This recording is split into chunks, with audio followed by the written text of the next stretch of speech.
อาบรรยากาศเสาร์นี้แจ่มใสแฮงทุกคน ก่อนเมฆฟูสงสัยสิล่มอีกแล้วมื้อนี้สวยๆมานี่ลมสิเป็นหัวถังมาแล้ว บรรยากาศอยู่บ้านแม่คอมยามแล้งเนาะฤดูแล้ง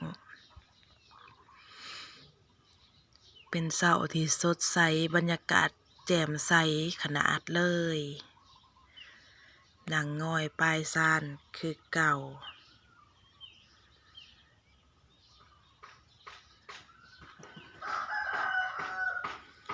เอาบรรยากาศเช้าที่แจ่มใสมาฝากทุกคน